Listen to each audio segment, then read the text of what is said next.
Hey guys, அஸ்ஸலாமு அலைக்கும். எல்லோரும் எப்படி இருக்கீங்க? நல்லா இருக்கீங்களா? இன்றைக்கி ஒரு சூப்பரான வீடியோ பார்க்கலாமா? ஸோ இந்த வீடியோ பார்த்தீங்க அப்படின்னா திங்கட்கிழமை ஈவினிங் எடுத்தது. ஒரு சின்ன டின்னர் விலாக் மாதிரி எடுக்கலாம் அப்படின்னு சொல்லிட்டு எடுத்துகிட்டு இருந்தேன். ஸோ கண்டிப்பாக இந்த வீடியோ உங்கள் எல்லாருக்கும் பிடிக்கும் அப்படின்னு நினைக்கிறேன். பிடிச்சிருந்துச்சுன்னா லைக் பண்ணுங்கள், நம்மளோட சேனலையும் சப்ஸ்கிரைப் பண்ணி வச்சுக்கோங்க. ஸோ டின்னருக்கு என்ன பண்ணலாம் அப்படின்னு சொல்லிட்டு யோசிச்சுட்டு இருக்கப்போ தான் ஓகே சிம்பிளாக பண்ணிடலாம் அப்படின்னு சொல்லிட்டு பாசிப்பருப்பு சாம்பார் வச்சுட்டு சப்பாத்தி போட்டுடலாம் அப்படின்னு சொல்லிட்டு ரெடி பண்ணிகிட்டு இருந்தேன்.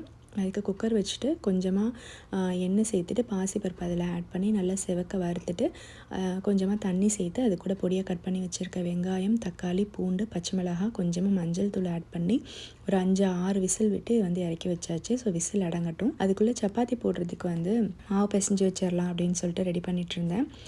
மாவில் வந்து கொஞ்சமாக ஓமம் சேர்த்து தேவையான அளவுக்கு உப்பு சேர்த்துட்டு நல்லா பிசைஞ்சு வச்சிடலான்னு சொல்லிட்டு ப்ரிப்பேர் பண்ணிகிட்ருந்தேன். இது கூட கொஞ்சமாக எண்ணெய் சேர்த்து நல்லா சாஃப்டாக இந்த மாதிரி பிசைஞ்சு வச்சுருங்க. நீங்கள் மாவு பிசைகிறப்ப வந்து கொஞ்சமாக சூடான பால் ஆட் பண்ணி நீங்கள் பிசைஞ்சிங்க அப்படின்னா சப்பாத்தி வந்து நல்லா சாஃப்டாக வரும். ஸோ கண்டிப்பாக ட்ரை பண்ணி பாருங்கள். அதுக்குள்ளே விசில் அடங்கிடுச்சு. ஸோ சாம்பாரையும் தாளிச்சிடலான்னு சொல்லிட்டு அதுக்கு தனியாக ஒரு பேன் வச்சு கொஞ்சமாக எண்ணெய் சேர்த்துட்டு கடுகு, உளுந்தம் பருப்பு, சீரகம், வரமிளகா, பச்சை மிளகாய், பொடியாக கட் பண்ணி வச்சுருக்க வெங்காயம், தக்காளி, கருவேப்பிலை, தேவையான அளவுக்கு கொஞ்சமாக உப்பு, ஏன்னா உப்பு வந்து பருப்பில் சேர்க்கல இல்லைங்களா. ஸோ அதனால் இதிலே வந்து நான் ஆட் பண்ணி நல்லா இந்த மாதிரி வதக்கிட்டு வேக வச்சுருக்க தால் வந்து இதில் ஆட் பண்ணி கொஞ்சமாக தண்ணி சேர்த்து இதையும் சிம்மிலே வச்சு நல்லா கொதிக்க விட்டுட்டேன். இது கூட லாஸ்ட்டாக கொத்தமல்லி தழை சேர்த்துட்டு இதை வந்து சிம்மில் வச்சு கொதிக்க விட்டுட்டு ஆஃப் பண்ணிவிடுங்க.